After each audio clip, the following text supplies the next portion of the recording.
Hello,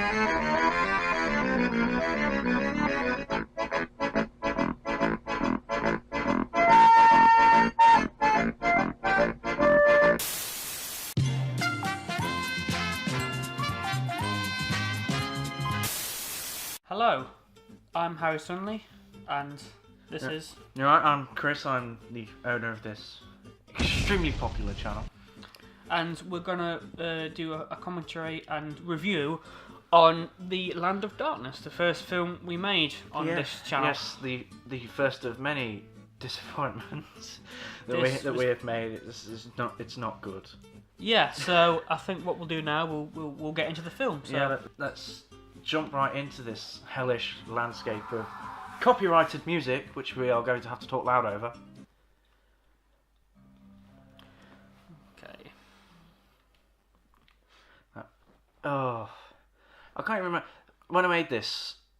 All the films that we've made so far have been made on Windows Movie Maker because we are awful and are too cheap to have normal editing software. Mm-hmm. So these are all made on Movie Maker. And the first time that I opened Movie Maker, I didn't realise that there's actually a widescreen view. So I edited this whole film and finished it on a stupid aspect ratio without even realising. And as soon as I realised it, from then on, I'm sure you can notice is that everything's shot, edited in a way that isn't stupid. Yeah. Okay, we've got the title sequence now. Yep. Blah blah blah. You know. I'm just gonna go out and say I stole music from The Last of Us. Well, I think because that was we were inspired by the style of that game because we wanted this to be somewhat indie, didn't we? Yeah, I mean, indie. Last wasn't.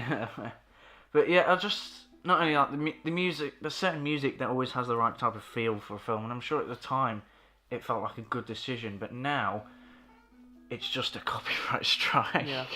I mean, I've always thought of taking it down from YouTube, but nobody from Naughty Dog is gonna really realise until now. Because Naughty Dog definitely watched my 66 subscriber channel. No. Okay, so first scene. Fucking a whole day on this scene. As lovable as Ryan is, he's shit at learning lines. Yeah, indeed he is.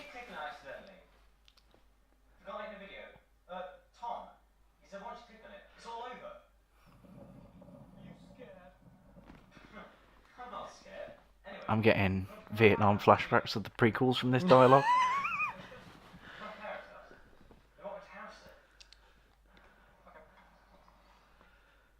Oh, not only that, when we had to film your scene, it was just annoying, stupid children, ignoring an entry. You'll see it on the behind the scenes of it, but annoying children is something that we have to deal with a lot. Look at that angle, look at that shot. Yeah, I know, Dutch angle is going right in the way of Battlefield Earth. Amazing film, by the way. I give it a 10 out of 10. John Travolta has an amazing performance.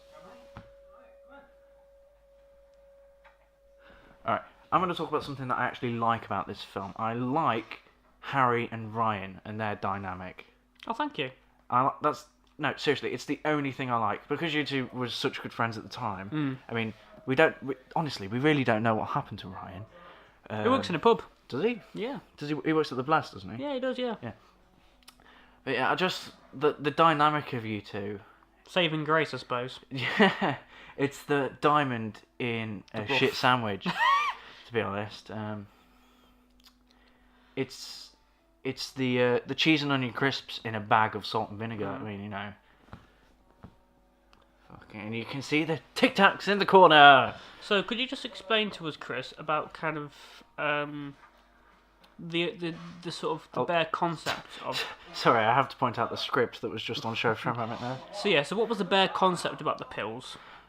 Basically, I mean, I wrote it, but me and you collaborated on the idea quite a lot. The idea was, the pills were sort of like, in the real world, they put you under sort of like a coma. A coma.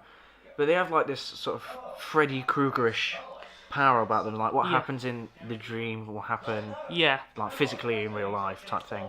Yeah, we'll see later. But I think I think the concept was that like you take the pills and they make you fall asleep, and then you kind of enter your subconscious. Basically, I think the dreamland, whatever the hell it was your subconscious almost.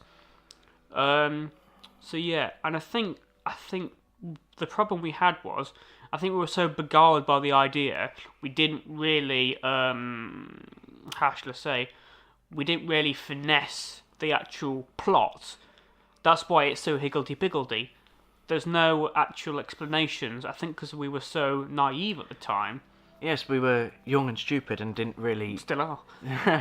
We didn't think properly into the story like we should have compared to the the other things that we've done. Yeah. Which by the way are still probably god awful. But okay, so this is the scene where we you can see the makeup bag there. Yeah. Because we don't have any idea of what continuity is at the age of 13.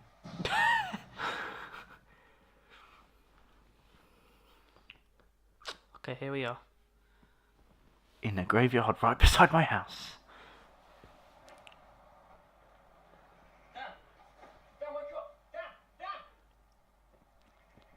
Oscar worthy.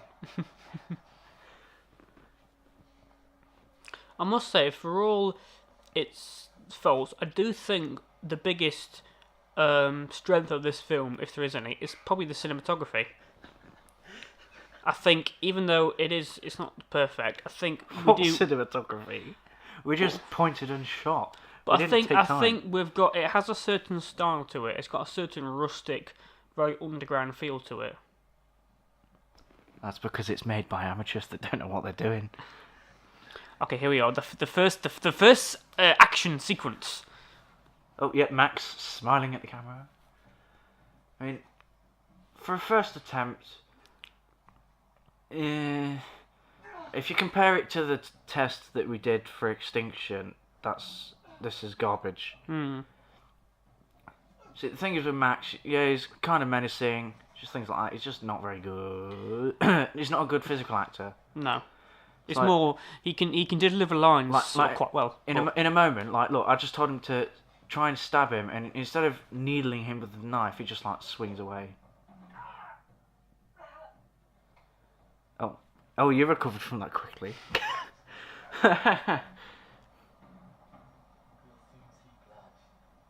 But see, with that line, that's quite chilling. So I think Max, he can deliver lines quite well. But I think physically, yeah, he's not that great, unfortunately. See, here's one stupid thing. We just squoze some production value in there for no reason. Like he's like, oh yeah, there's a community centre far from here. However, he's right next to his house. Why didn't he just go into his house? Again, I think we didn't. Again, I just think that we were so naive at the time. We didn't think about like actually explaining things, and I think the problem was we didn't really set down the universe of the film. We didn't set down the lore of this film, so that's why it's just so confusing. I mean, if you compare this to personally, my favourite is Mind of One. We spent hours talking about what it should be. And like what the backstory was of every single character. Whereas this, it was written in like 6 weeks.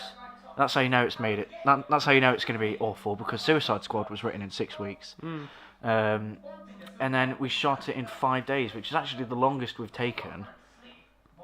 But it doesn't mean that there's any substance in it. I think we didn't learn, and this is, for a first attempt, it was a good start off because we learnt. I mean, this is a nice scene. It's acted well, I suppose. Yeah, it's just, you know.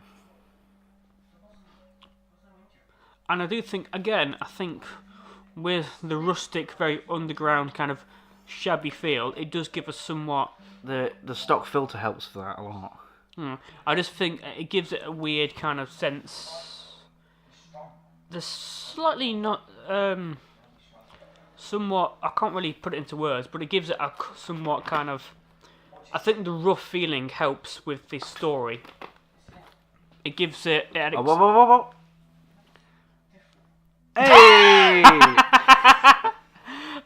Oh my god.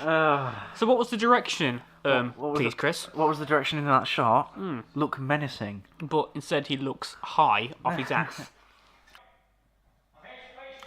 Interestingly, this was filmed at a local youth club.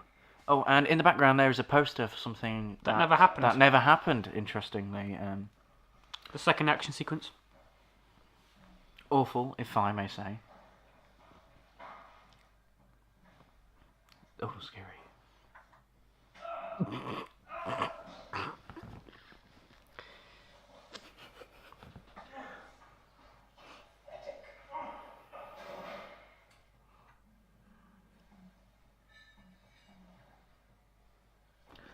That is a real dangerous knife. We should not have taken that out, because it's a very stupid thing to do. I mean, if we look at the original script, there's actually supposed to be another character coming in during here, but unfortunately she didn't turn up. Yeah, it was Joe's girlfriend. She was called Elle. Yeah. There was also supposed to be like another montage type thing, and I fucking hate this bit. Can we just turn it down? What was the montage bit? There was in the script. There was a bit where they see Dan is about to come, and then there's like a little montage of them putting some things together. Just like for example, foam pads, which they use just to protect themselves, and like they find like a disassembled bicycle, and they decide to use like the cogs as weapons. The cogs as weapons. But oh my god. This scene took hours. This scene took forever, and I'm honestly not pleased. It's a sad attempt to be sad, and it doesn't pay off. Attempt to be sad. It doesn't pay off whatsoever. It's awful. I despise nothing more than this film. Apart from your own life. Yes, that and Series 11 of Doctor Who. Anyway. So, should we just explain the concept here? No, I'm too busy looking at your chiseled physique. So, I think the idea was that, like, if you get an injury in your sort of dream state, you get an injury in real life. And I think that was the main horror aspect. That was the horror kind of it's something concept. It's something we should have expanded on a lot more. Because it could have been really interesting. Yes. Oh, and here's the. Oh, do you know how to light a lighter now? Yes, I do. Took him forever. He was like, "Oh, come on." Oh. There we go. We finally got it.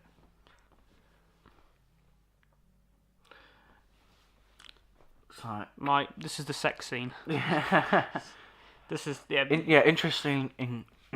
Interestingly enough, there was actually supposed to be a make-out scene as well. So really? It was supposed to get yeah. And we're now going to witness a stupid attempt to sequel bait, because at the time we thought this was so amazing that it deserved a trilogy of films. We actually have the I actually still have the script for the second one. Like and subscribe if you want to make us read it. There's a cheeky plug there. Yeah, and all that survived of number 3 is a page that says The Land of Darkness 3 on it. Well, things are, we did have big ideas, because I think... we were going to expand it, add a new character. Because I think the idea was that basically there was this big corporation Yes. behind the events. And I think the concept was we were going to have this somewhat kind of mercenary character. Yes. Interesting enough, that character went on to be the main character in Extinction, didn't it? Dale. Yeah. Which is also the person that left that note behind in the post-credit scene that you'll see. Yes, the idea was that he was hired by the corporation to kind of keep an eye on us, almost. Yeah. And like I said, I think we had interesting ideas, and you can't knock somebody's ideas. Yeah. Because like I said at the time, we were still quite new and naive. I mean, I was 14 at the time, and you were just 17. Yeah, 17 probably. So I think we had high aspirations.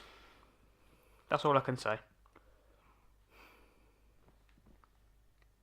This is the end credit scene right here. This is the end credit scene. So one criticism that I always had, it wasn't about the story or anything that's genuinely awful. It was, oh, those beers don't look very strong.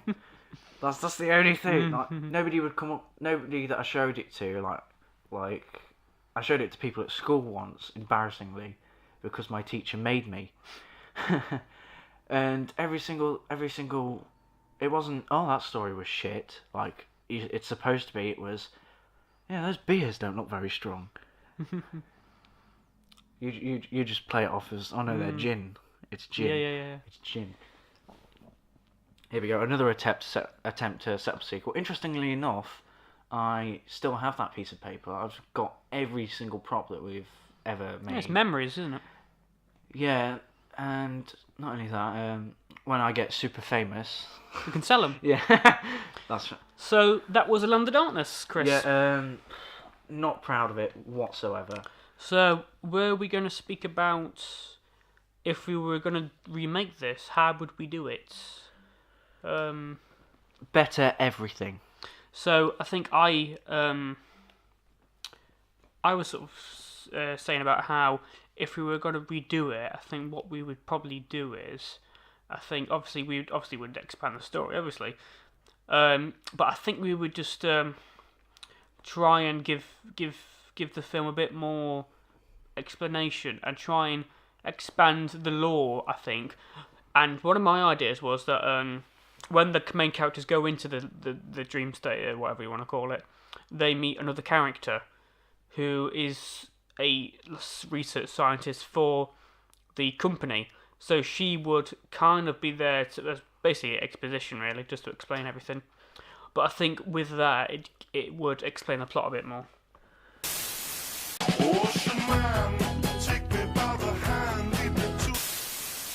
So this is the first film that introduces the lovely Ryan Pearson. Mm-hmm. So basically, the first 10, literally 1 minute is a copy of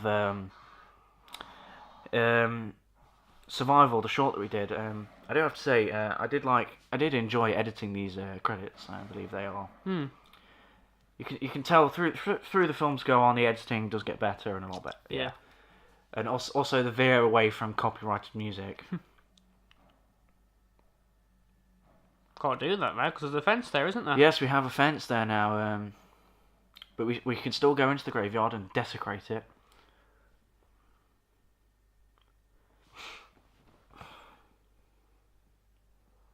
I don't know what's going on with the Dutch angle in that shot. That was just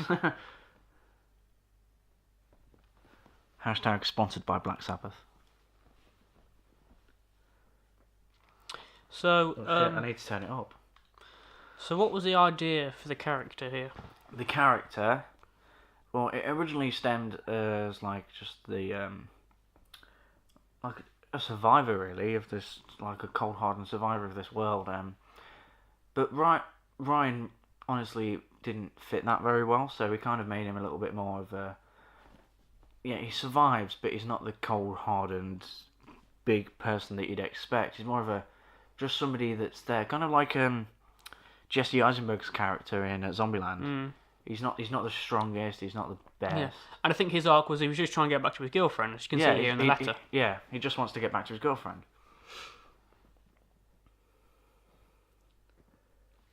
Jesus Christ, the editing in this is awful. It's not even, you can hear no sound. So what was this idea then? It looked good in the trailer. Was this our attempt to be dark and edgy? Yeah, this is our dark and edginess. But how did you do that? How was the effect? How's the effect? Basically, I learned it from. There's a scene in Pirates of the Caribbean where Barbossa cuts Elizabeth's hand. Basically, it's simple. You just put some fake blood on the edge of the knife blade and face the edge with the blood away. So when you slice a sharp line of blood goes across the hand. One sec. And he looks at the camera. This was filmed in my parents' summer house. Yeah. / bar / party house. Should we talk? No, what were you going to say?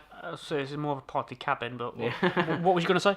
Should we talk about the mysteriousness that was Ryan's gun holster?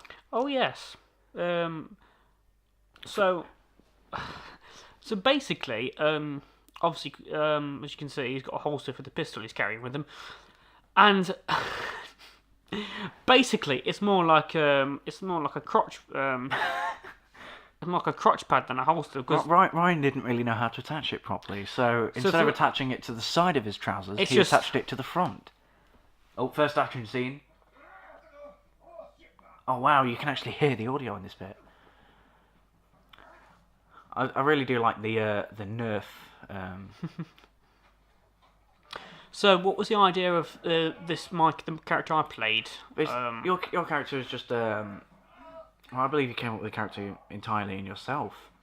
I can't remember much about it, to be honest. You can't remember. Well, neither am I. That's why I'm trying to pass it over to you. But I think the character was basically just another survivor. Yeah, Dale had taken some supplies from him, which is why the first thing he says is he wants his stuff back. Yeah. Oh, this was a delightful scene. It's not delightful to watch because you can't see anything though. So the idea is here. There's an undead in the room, and can I just butt in and say that you can see the bag that his girlfriend's character is having has at the end. But yeah, anyway. But I think with this scene we wanted it to be quite atmospheric, I suppose. Tense. Yeah. And the idea was, I think we wanted to try and make it realistic. Yeah. We wanted to make it, because a lot of time in zombie films, unfortunately, I think in quite a recent ones, World War Z being, yeah. I think sometimes the realism is lost so much. Yeah, with the attempt to be big. Yeah. Whereas I think what I prefer in zombie films is the kind of the feeling of, obviously realism obviously is about the Walking Dead, so you can't get much more unrealistic than that. But I think what zombie films have missed is the sense of atmosphere and the sense of kind of real fear. Real fear, you know, that's what we've tried to do with this one. With this scene particularly. And did it work? No. And then this is when I get Oh, could you just explain how that scene originally went? With the original actors used in it. I say that very sarcastically. Well, the original scene actually, the original scene is actually in the behind the scenes video.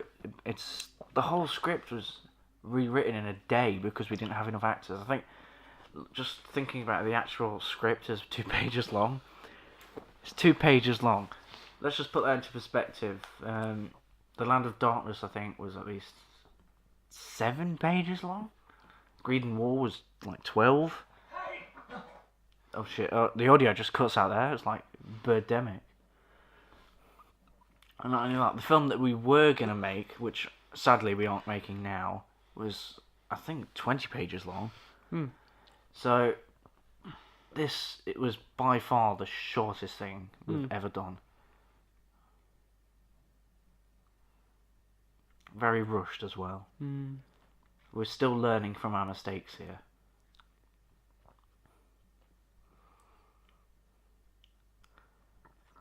Like the zombie makeup design was good in concept and good in practice. But I think because we were so rushed, we just didn't have time. It was just. Although I do like this part. Yeah. I mean, the slow trudging of Harry is quite good. Thank you. On the design and what was that? The design and concept was very good, but on the day we were just like, just chuck Harry some black paint. Because I think we were just running out of time. So again, that's his gun crotch.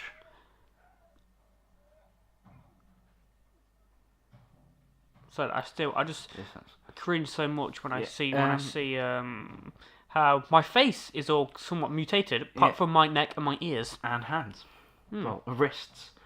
Do you want to explain like the origin of your costume with the spats, the chain? Well, you look like a bad extra from Starlight Express. I think the idea was he's basically just somewhat. I think the idea was he was a soldier, somewhat. I think that was the idea. He was just kind of like some soldier who maybe kind of was caught up in the chaos of the outbreak and was just sort of maybe got detached from his regiment or something like that.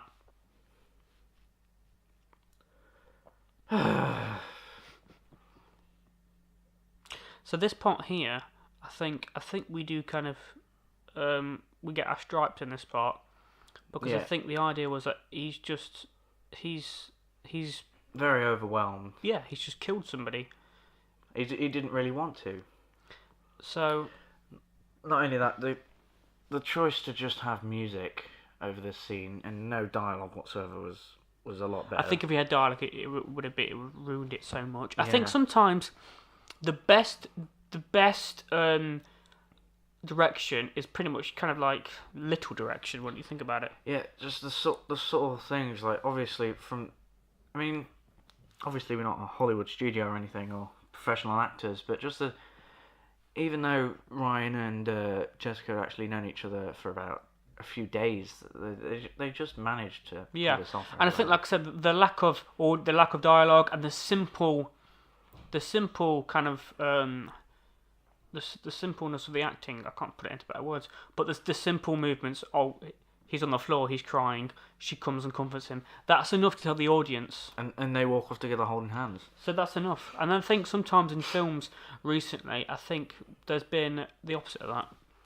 I think recently there's been so much. There's no subtleness in films anymore. It's so in your face and overblown. I mean, I'm not the best director in the world. I'm not even half good. But it's just as an audience member, there's no more subtleness in films. Yeah, there's no simple. I can't think of everyone. If there's arcs, half the time they're either somewhat poorly done, or they are so in your face and so complicated. Yeah, it's like that they feel uninteresting. It's like the whole show don't tell. And I think as we've learned on with making more films, I think that's become our kind of what we've tried to do with each of them. Try to minimise them and try to basically make them as accessible as possible. Shitty post-credit scene, set up a sequel. That's just your hand and it's makeupless, so you can't tell it's a zombie. Yeah. So that was that one. What would we do to make it better? Not make it. Well, paint my fucking ears for one. Yeah, do it properly. There's no real other criticism to do to make these better, other than do it again and do it properly. Like I said, I think the idea is amazing. I do think the concept of just the zombie film, the zombie apocalypse from your neighbour's point of view. Yeah. Yeah, we may laugh, but I do think the initial concept, has got some potential. Yeah, I just think we should have refined it a bit more. Every concept that we have has had potential. It's just the execution. Yeah. Like I said, I think if we did it again, I think we'd refine it. We'd try and do kind of the concept of what the zombies were a little bit more interesting. Like I said, and I think like Chris said, it's just the execution really.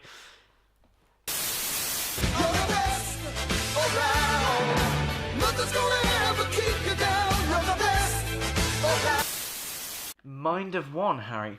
Mind of One. My personal favourite. Because it's the least shit. So what's the... It wasn't really yours or mine. The concept wasn't created by you or me. No. It was Ryan Pearson. Wonderful Ryan. So we'll just talk about it. So what was the kind of general concept, really? Well, he came up to me and he said, I've just got this idea about... imagine if you could actually perform a brain transplant and have it into another person's body.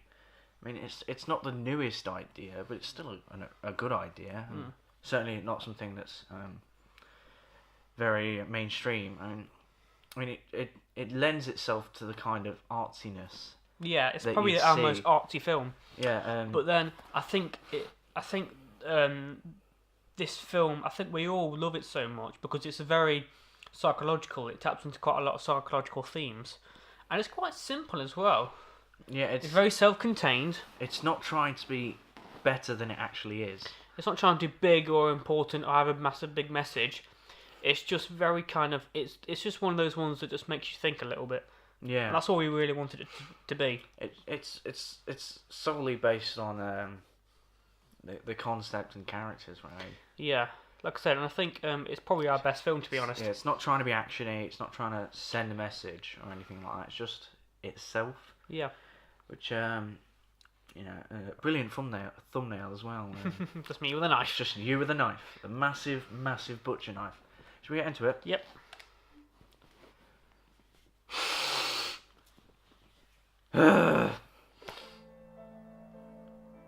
Creepy YouTube stock music. One thing that I do regret is not buying a new camera before we finished all of these. Obviously, I have a new one now, but it's not getting much use. Do you want to tell us about Dr. Simeon? Well, yeah, the idea of this character, he was not... Because there's no villain in this piece, but the idea of this character, he's more kind of like a... He's this very distant and cold doctor who... He doesn't... It's not like he dislikes the main character, but the idea was he's part of the character's depression almost. He adds to the character's mental struggle with his just distantness. Because the idea was that... The main idea was...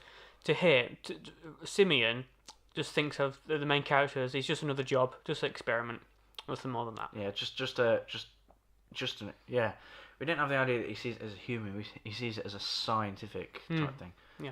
Like he doesn't see it as this is a person going through something extremely tough. He sees it as just a procedure.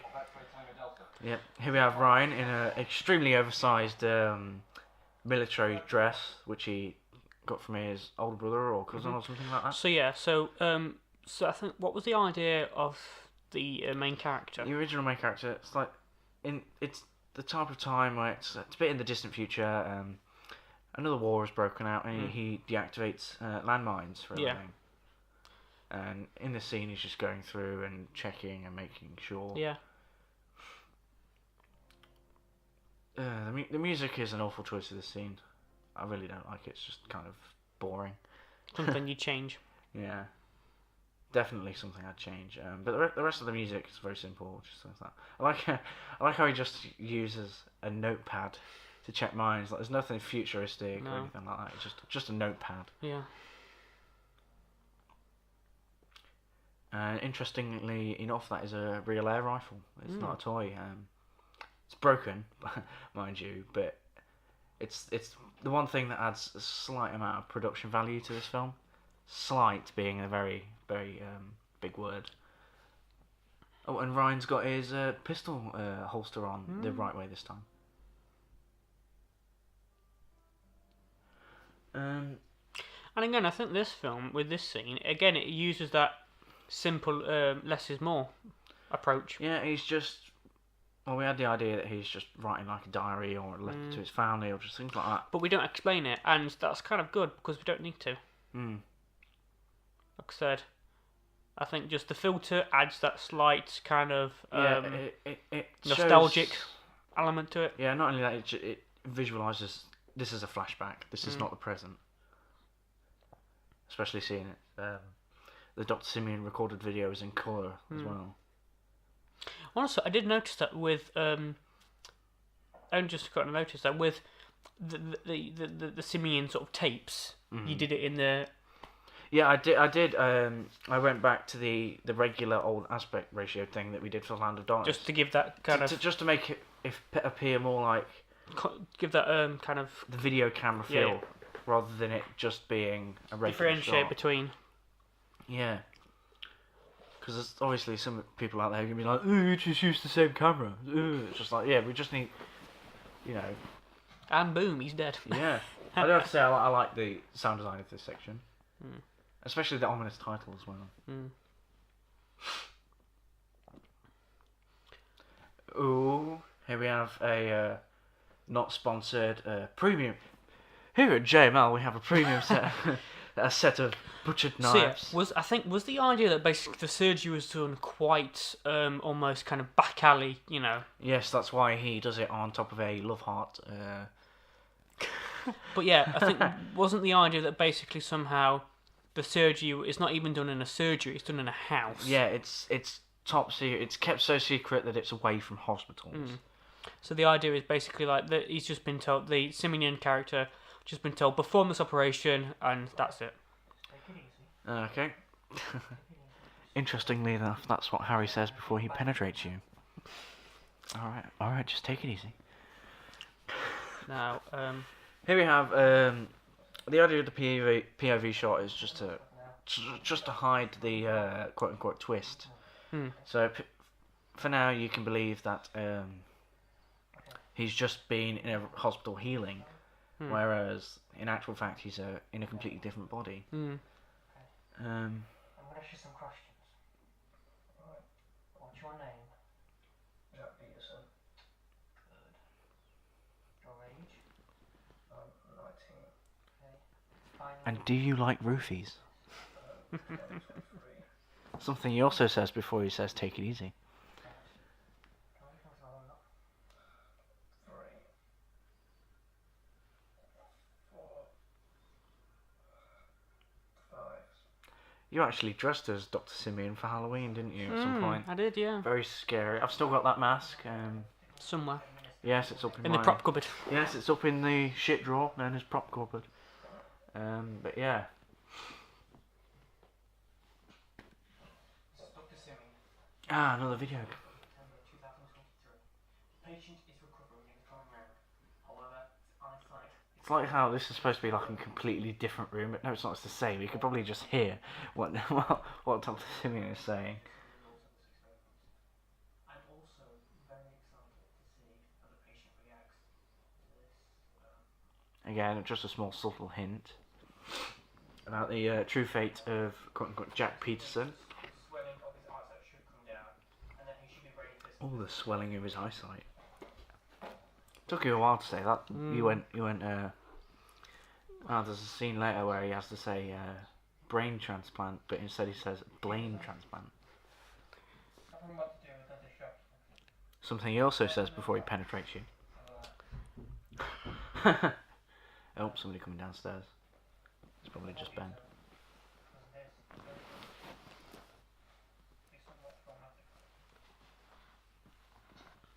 Are you ready? That's what she said. Anybody can take any line out of context. Oh, completely forgot to mention. This is the first film we did with the lovely Marcus Finlayson. So, What are you doing? threw himself into that line. I am surprised you The first thing that we did with him was a Sherlock trailer that I did for Yeah. school. Obviously, as soon as we did that, I just knew that he was good and he was going to be in more things. But Your physical therapy starts soon. Wait. What happened to me? What happened to my body? You were blown to pieces, but your brain survived. And when I found out, I used you in this illegal operation. I think the idea that why it was illegal was because it was without consent, wasn't it? yes, without consent and well, the government told him to do it, but it's not. It's illegal in the sense of it's without permission and it's unethical. It would be immoral if it got out. Just like look at the plethora of television remotes that are just hanging on the radiator. Yes, this physical therapy session lasts no less than 13 seconds. Here's an interesting fact. Your apron was just a shirt on backwards. If you give me a second chance at life, if I was in your position, it'd be a little bit more thankful. Don't know why he's complaining. He's got a flat screen. You know, got all the telly. He's got a bed. Somebody looking after him. One thing I do regret is that he his type of respirator type mask is it's just on his neck for the whole film. Yeah.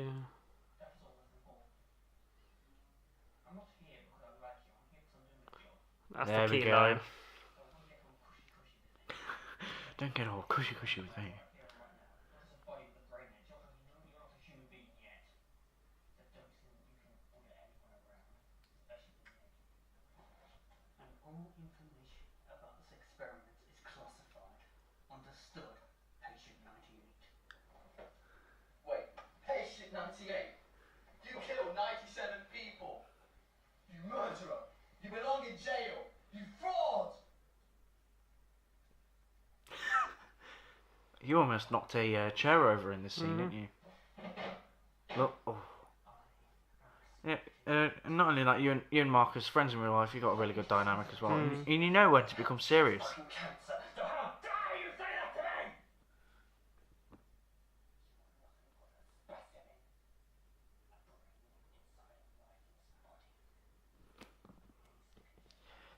me? Here we see some of the psychopathic traits of Dr. Simeon. Clearly a loner, clearly, Narcissistic and very. yes, he's not one with people. No. I mean, my idea was the idea he's somewhat kind of. He's a bit of a.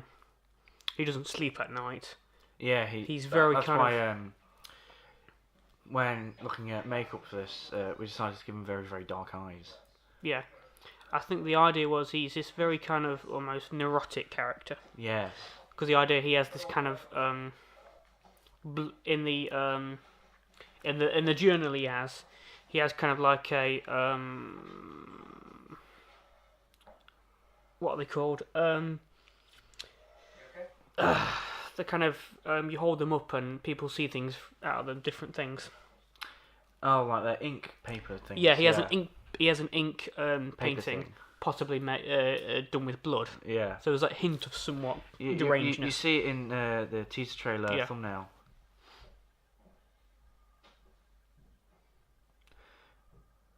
Interestingly enough, the only lighting that we actually used was from that single lamp that you and it can see helps. there. It gives it that. It does. It gives an just makes atmosphere. it- An operator on your head, your limbs should be fine. And you have also been on a special kind of steroids to aid your muscles. There we go. But other than that, I mean, the light there, it kind of completes the shot. I mean, you can still see everything. my family. There we go. The mask comes off. They won't recognise who I am. See, we realised halfway through. Well, you're going to have to try and enjoy the next 5 months. Although, I have provided things for your entertainment, which you can use at will.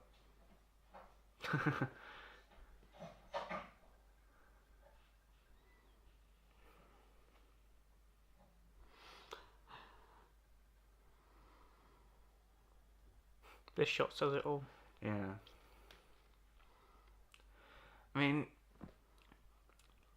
this is That could have been a poster. this is definitely one the best out of the four, Mm. in my opinion. I mean, oh, he's watching a classic there. I completely forgot we put that in. And also, if you notice, as sort of the months come on, he looks healthier. His complexion. Yeah, we had it so then, like the first scene, he's got very pale complexion. Because the idea is literally because it's pretty much a body. It's just a Yeah. body that's basically been. Yeah. It's just somebody's body, somebody else's body that's been used. I also still have that letter as well. For some reason, we were obsessed with strange pieces of paper. Yeah, Marcus actually improvised that whole letter right on the spot. We weren't actually expecting it to him to be able to do so, but he just did it. Very surprisingly.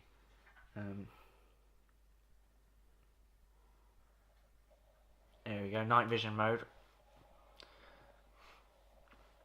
We like the idea that he's tracking the progress of this type of thing. Like an experiment. Yeah, exactly like an experiment.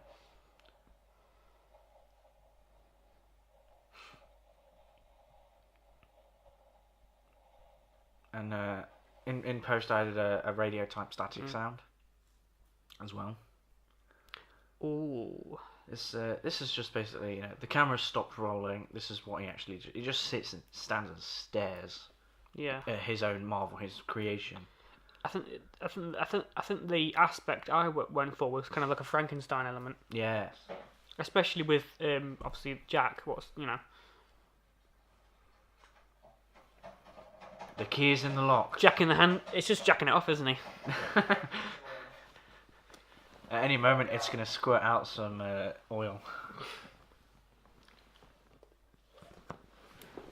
I don't really like the way I said that line, to be honest. But Which one was that? um, Writing letters now, are we? I ripped the paper. You stuttered there a bit, didn't you? Not writing letters now, are we? I'm afraid you'll be unable to do so. It's part of your witness protection. I'm going to send that letter, whether you like it or not. You don't understand. You can't send that letter. Why?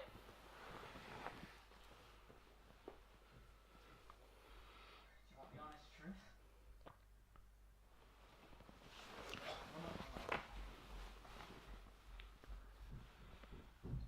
I mean, there's really not much to say. There's nothing much to make fun of. It's dead. The minute you stepped onto that landmine, well... Once this witness protection is over, I need to take you to the nearest hospital, get you new birth certificates, and get you a new fucking identity. Do you understand? You cannot make any contact with your family, your friends, anyone you knew in your past life.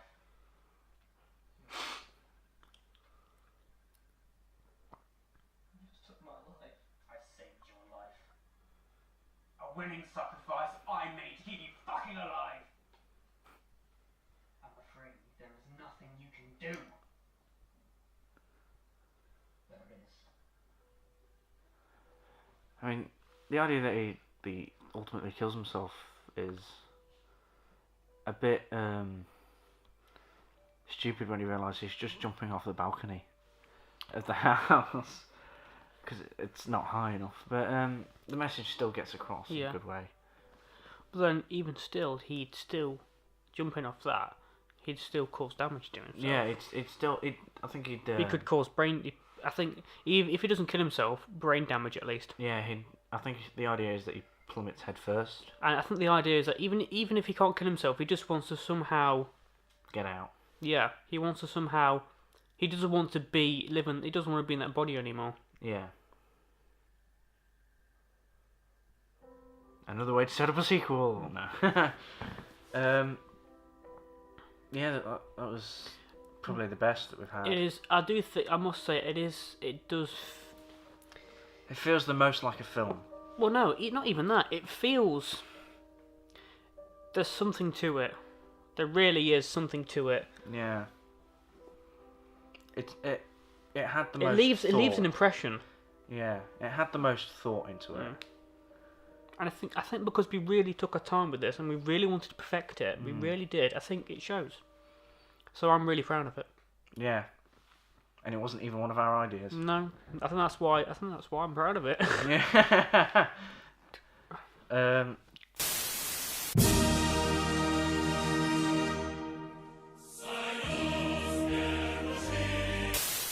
So this is the most recent film we've made, and Yeah, very divisive. do you want me to kind of explain? Yeah, go on then, your idea. So Greed and War, I was sort of, we kind of co-wrote it. I was the kind of concept creator, I suppose. You could credit me as. And this film was basically, I don't know how I came up with it. I'm not sure what the inspiration was, but I just wanted to do something that was a bit more different and a bit more kind of, what's the word? Slightly more, I can't think of a word to say, but I wanted to do something of a genre. Yeah. Because I think so far the films they didn't really have a definable genre. Yeah. I wanted to do something, you know what I mean? I wanted to do something of a science fiction or kind of political somewhat, you know what I Yeah. mean? So the idea of the film is basically like the idea of humanity in the future has basically been almost subjugated by this sort of very fascist-like alien organization called ANCOS. And the themes are basically the idea of rebellion, Yeah. and the idea of fascism, imperialism. And the idea was, I think I suppose this film, I wanted to do something a little bit more expansive. And I suppose if we tried that, it wouldn't really have worked. Because we have no money. But the idea was, I think the idea was, which is what I think you kind of Yeah. came up with, was this was a very small portion of it, Small portion of of a very large universe. and a large predicament that the whole world has got itself in. But yeah, the idea is basically it was very political. And I also want to do something more gritty. I wanted to do something quite depressing, to be honest. Mm-hmm.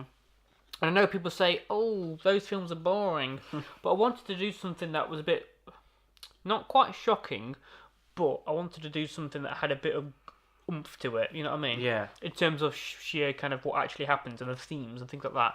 So basically, that's what it kind of is, really.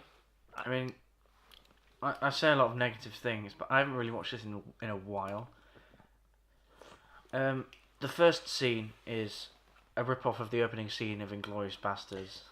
But then I suppose Just to set up the film, but everything after that is something that I came up yeah, with. and it's one of those things where like it spawned something I've turned into a larger expanse. Like I'm turning this slowly but surely. Yes, Cause very I can't be- slowly. 'cause I'm not be fucking bothered. This is a year old now. But I've turned this into a novel series. So it's one of those things where it's A very interesting novel series. so I think out of everything, this is probably one of It spawned the biggest offshoot. So like I Offshoot, said, yeah. I'm turning this into a whole novel series and an entire almost franchise kind of. So yeah, basically that's the gist. So we'll get underway. Let's begin. The furthest away from copyrighted music that this one is. Yeah. Little disclaimer, because Yeah. you can't fucking trust anyone on Yep. this fucking channel. You can't trust anybody on this platform.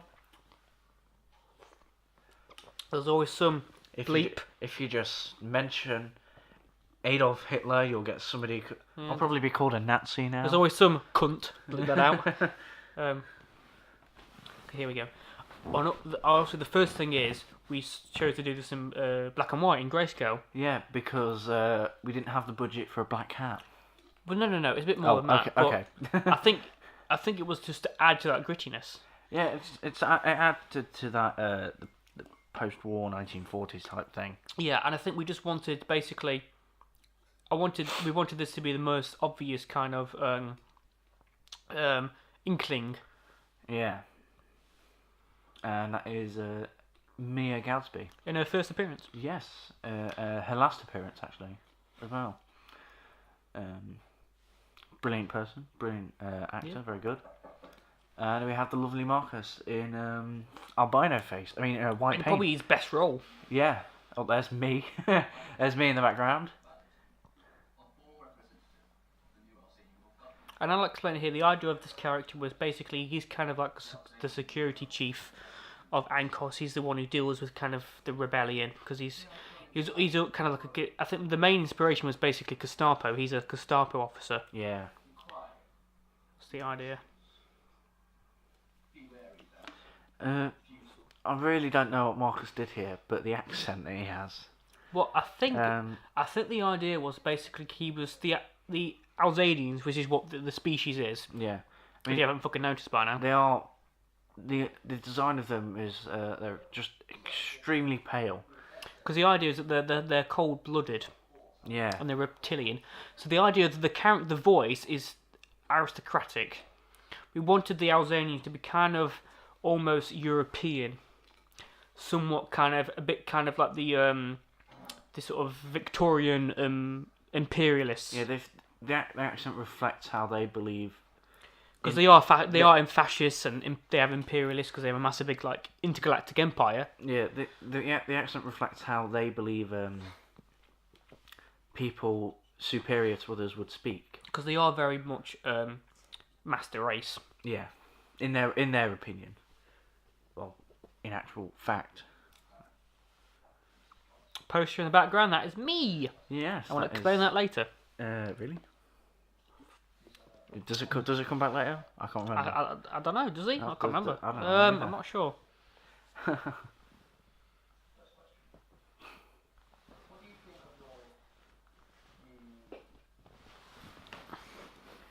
See, the makeup doesn't really add anything in terms of him looking extra pale, but there's a few things like the makeup once it dries, it gives the like scaleness of a reptile and dryness. It was mainly just. I think it was mainly just basically just to make him look different. Yeah, Because without that, there would have been no inkling that he was an alien. yeah. So it really is just that. I think that, and we couldn't. I don't really want to even blue skin because that would have been a little bit cheesy. So the only thing we could do was just make him pale. And like I said, without that, that's the only character sort of. I mean, your original concept was something a bit like Caliban from the X-Men series. Somewhat. Bit pale, kind of bold. Yeah, like blue. because I wanted them to just look very different, and I just wanted them to look kind of, because I wanted them to look cold and inhuman. But of course, we have no money, so pale was the best bet.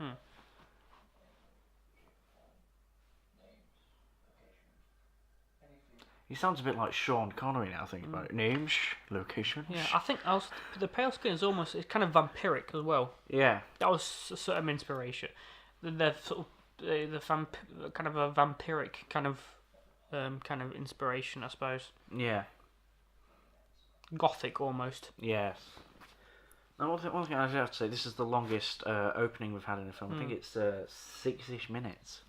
It just set everything up quite well. Sorry, just yawned. What did you say? I said it just set things up quite well. Yeah.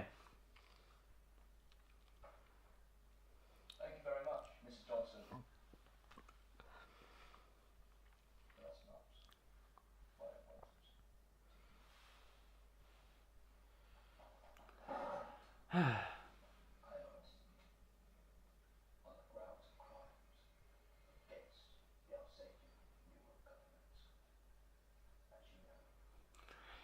It's kind of funny actually because Marcus is supposed to look really menacing, but Mia is actually very much taller than him. But like I said, but it doesn't matter because the way he speaks and the way his inflections just are so chilling and menacing. Yeah. It doesn't matter.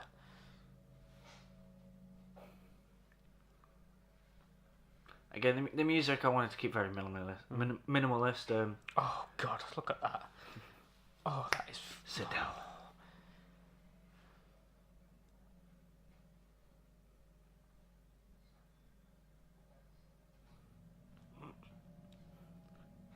There we go, Marcus's catchphrase. There we go. Sorry, Jameson. That's me looking like a div in a gas mask.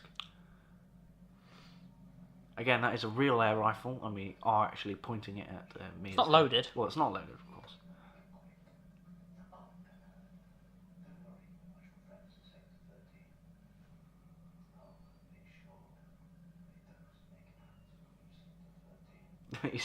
he said Sector 13 twice. We made up our own swear word as well. Yeah, because the idea of Brakesh means sort of pig or animal or whatever it is in the Alsanian language. Yes. So it's a racial slur. Yeah, in the way that there's a racial slur for black people, white people, Asian people. They have their own slurs. Because that's how racism and prejudice. That's how it is. Yeah, I mean, people call it intro sequence. What do you think? This one. I love it. It's really it's very finessed. There's a lot of finesse to it. I came up with the intro months before we actually shot the film. Because we wanted it to be like a propaganda film. Yeah. We wanted to set up the universe a little bit as well, didn't we? Yeah. Because was the idea that are these Ankos troops? This is just like both. It's Ankos and human invading people. Just things like that. It can also be seen as like the setup for things that happen. And obviously the idea of the spaceships to obviously remind us that it's in the future. Yeah.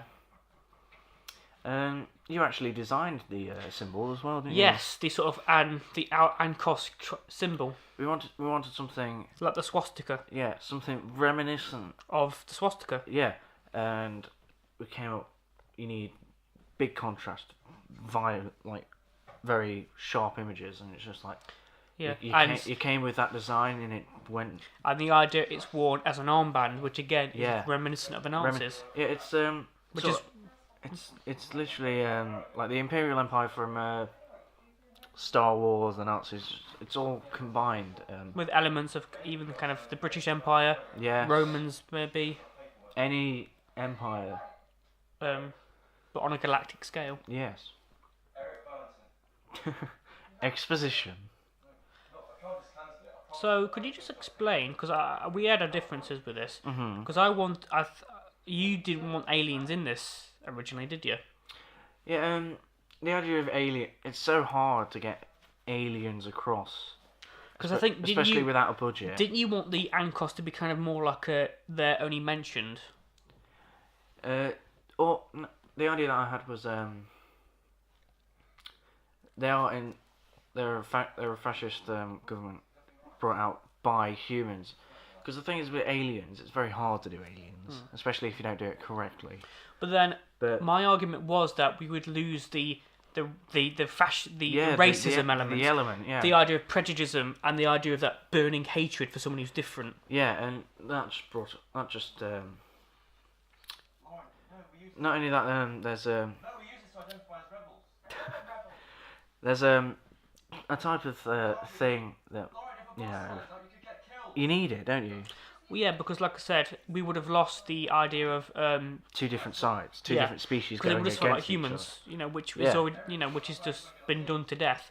So the idea of those two opposing and completely different sides, and the idea of the and I suppose the science fiction element would have been lost then. It would have Yeah. felt like some kind of about politics when it's supposed to be sort of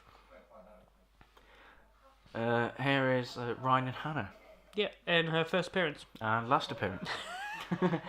Kind of funny, but biggest cast we've had. So we've could had you in the film. explain this dynamic and these characters This for me? dynamic, basically, the idea was that Ryan's character, with Ankos, what they like to do is, with people that they deem fit to work with them, they allow them to, in exchange for, you've got things like where they would, they could work for them, and if they did good things like expose certain people, just things like that, that they would get certain rewards. So the idea is that Ryan's character is sort of like an officiator almost. Yes. He's nothing more than a secretary, I suppose. But he's sort of kind of like basically like Valentine's secretary almost. Yeah. And the conflict becomes is because Hannah's character is actually part of the opposing side, the other extreme. The human rebellion. Yeah. The other side that's just trying to. You could also say it's the other extreme that are trying to fight back as well. Yeah.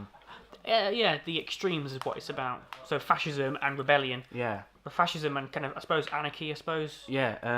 The idea is to show that the overall message is that there's just two extremes, and the middle is the end. Yeah, That's where we and go. Ryan's character is the middle. Yeah, Ryan. Although Ryan is the middle in between the two extremes, and ultimately, we originally wanted a kind of happier ending. However, the idea was just if we leave it as it ends the same way, and like you see in the intro, it's just repeated and repeated and repeated, and that's just how it is. It just fit compared to if you try and make a happy ending out of it. Because then it would have undermined the situation. Yeah. Because the idea of like it's they're living in an occupation. Yeah. Most of Earth is occupied. So to have it on a happy ending would have undermined. Yeah, it would have undermined what Ankos were. Yeah. As well. So, can we talk about? I'll talk about quickly here about the costume. Said, what was the initial ideas for the costume? I know you had some. The costume, playing definitely off the Nazi uniforms, obviously. And then you came in. So we started out with a bog standard Nazi uniform, black shirt, black tie and a long coat, and you were like, all right, let's add a few little details here. So you came up with the belt across the which is as kind of like their insignia. That's kind of their insignia. rank. The more lines you have and the more studs, is the higher rank you are. So he's got a few on his gloves. He's got so one around his imply he's quite up there. yeah. And not only that, we had the armbands, which interestingly are made out of paper. Yeah, quite shit to be honest. Yeah, they weren't very good. I tried to make some out of fabric. They went down the toilet. They were terrible. So I like Ryan's awkwardness in this scene where he knows he's just found out that his girlfriend is a part of the opposing side, so he's just kind of a bit nervous as well. Yeah, definitely.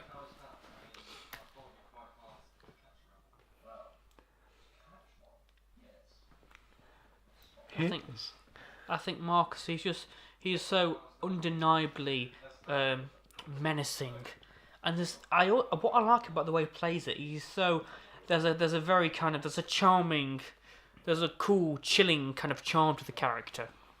Yeah, Marcus is a excuse me, he's not one for size or intimidation, but the way that he can go from a playful person to serious, especially with in his eyes. It's astonishing. Yeah, because I didn't really the idea of Valentine. I didn't really give much character. But then I think Marcus pretty much crafted the character by himself. Yeah, definitely. He didn't really have much. I think others two would say kind of just play it chilling and menacing, but then he crafted it to be a bit more interesting. Yeah, I mean, as soon as I gave a brief explanation to Marcus as what the character was about, I said he's high up in the ranks. He goes around. He checks people. He's unempathetic security, and he just ran with it. And I think he did a great job. He did. He's the highlight. Yeah, probably one of the best actors we've worked with, other than yourself. Well, I'm on the writing. I'm on direct. You're a writer now. Yeah.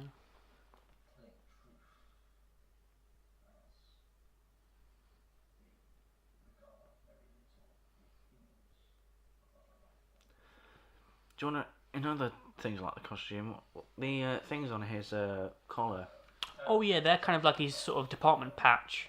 So obviously, all officers, every officer or kind of enlisted kind of soldier would have them on their kind of collars, and they basically just indicate what department they're in. Yeah. So obviously that indicates he's with security.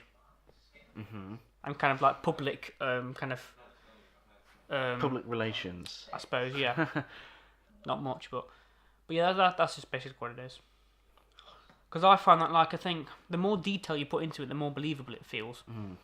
Just the small things. Yeah. Send the young lady in. That's what yeah. There's a fine line. Send the young lady in. There's a very fine line between that charming and that seriousness.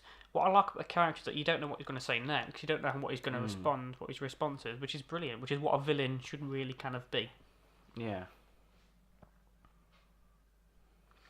There's also kind of like I don't know why, but there's a part where is that character you hate, but you kind of like him. But I think just because of how smooth he is. Don't you think so?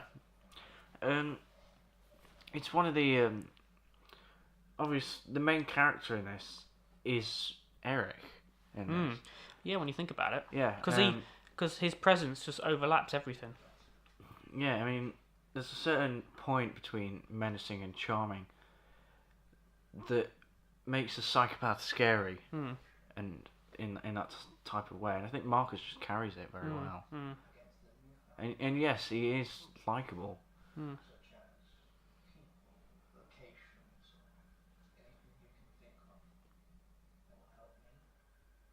So even with the black and white photo, you can see that Hannah's complexion is considerably darker compared to Marcus.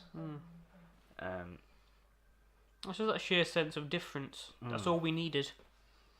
I mean, it kind of reminds me of, I want to say, Cesar Romero's Joker in a way, in terms of the makeup.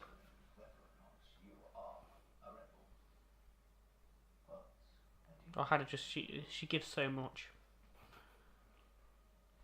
I think just her eyes alone. Yeah. It's like she's trying to be cool and calm, but her eyes, they just give away so much fear. Yep. I mean, in her head right now, she's going defecation everywhere. Yeah. What, the character or the Yeah. actor? Probably both. I mean, Marcus is terrifying in the right way. I don't have any place. You do. I just want it. I have already explained to Mr. Daniels here that I am expert in lie detection. So, if you would ever be so kind, please give me the necklace.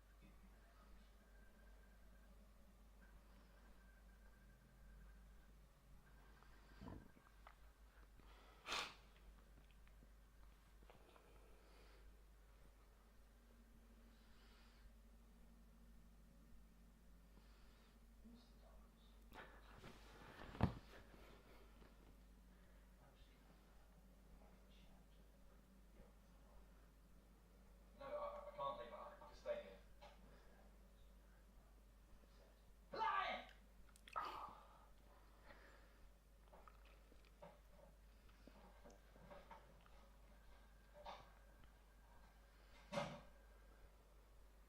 Where'd you get this necklace? I found it. Of course you did. Where'd you get this necklace? I told you I found it. What? What's going on? Marcus, just like facial expression that Marcus just pulled then. It's like he was waiting for me to say action. But other than that, there's a few goofs. There always is. Goofs with and every single- gaffs. Goofs and gaffs, yes, there always is with every single film that we do. Just shut up!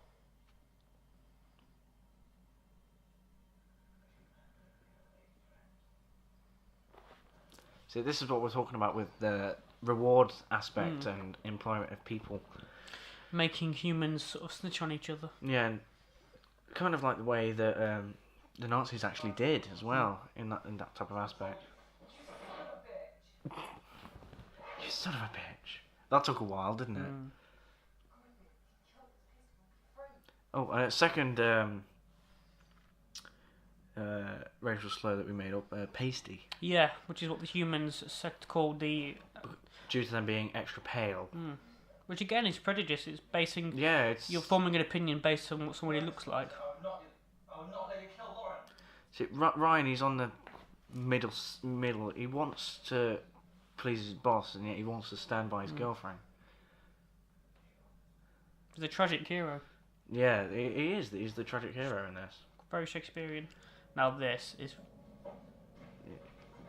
We decided to keep the camera on Marcus here because, you know, his facial expressions say, oh... I mean, it sounds like there's a train in here, but no, that's just the music. So, what was your opinion on how we... What was your opinion on the ending and what we should do for the ending? On the ending, Because we had different ideas. We didn't really know how to end it. yeah, we honestly didn't know how to end it collectively. I mean, honestly, I don't really know what other decisions we came to.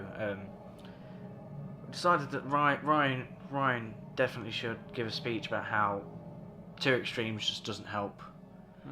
And Because I wanted Yeah. this, I wanted to have a little bit of a message, not too preachy, but I needed Yeah. something. I mean, there's nothing wrong with having a message. It's just, Doing it right. yeah, to make sure it's not forced. Said I think we did. I think we managed to pull it off. And again, what helps is just how mundane Eric treats it. Yeah, It reinforces that idea that this is basically a daily occurrence. yeah. This kind of thing happens all the time in this future that humanity's got itself into. Oh, now The what can we say earpiece. about this? Because you wanted him to have a phone, didn't you? No, I didn't. I'm pretty sure. No, we just couldn't find the correct prop. Because it's supposed to be set in the future, Yeah, so we But- need some kind of communication device. yeah. We just came up with a little earpiece made out of some old headphones, and we were just like, you know, what? We had like a few laser cut things that I made from school, but nothing amazing. It's almost as if you want to get arrested. So what then? What you just did was a crime. I seriously can't be the only one that. I seriously can't be the only one that thinks Ryan looks like the main character in Ready Player One. Done like this. Mm-hmm. The reason the rebels just keep rising up is because of you. It's because you want to take over. There's no good in your government whatsoever.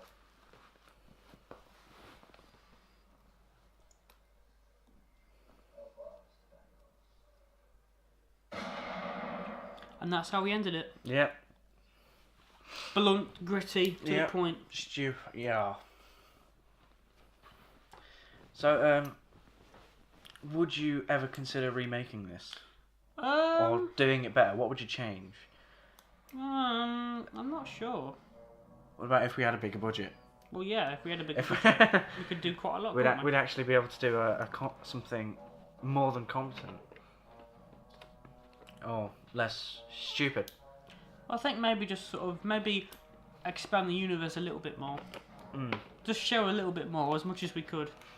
Just so just maybe kind of like oh, here we go. What was your post-credit scene? Made to set up a sequel. Didn't we have the idea that every single one of our films has to involve the graveyard next? Now this character. Yeah. So what's the inspiration for this character, specifically the makeup as well? Well, this character, the Supreme Commander, he's sort of the chief, the overlord. He's sort of the military leader of Ankos. And the idea with this character, he's sort of supposed to be like death. He's almost like a propaganda. He's used as a propaganda image by Ankos. Yeah. And the idea, he's the leader. He's basically the leader. He's sort of the Führer figure. And he's this death-like figure to invoke fear. That's basically what it was. Yeah.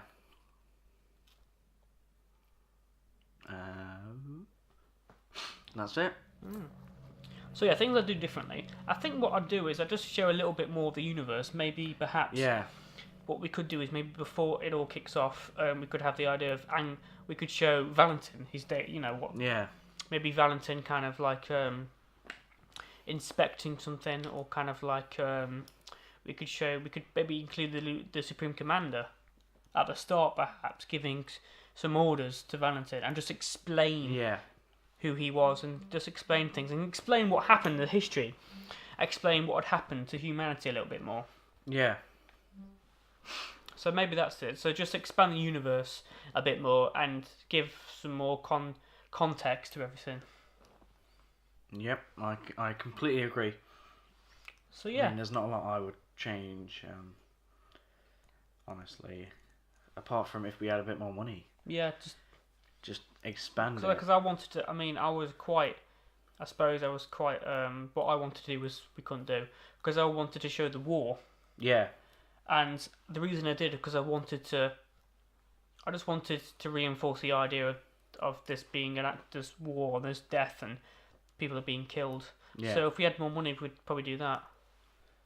We could have the idea of like we could show things like news reports Yeah. of what's happening, More propaganda pieces, just Yeah. things like that. News broadcasts. things like that, to expand things. But yeah. So I hope you've enjoyed us reviewing the channel.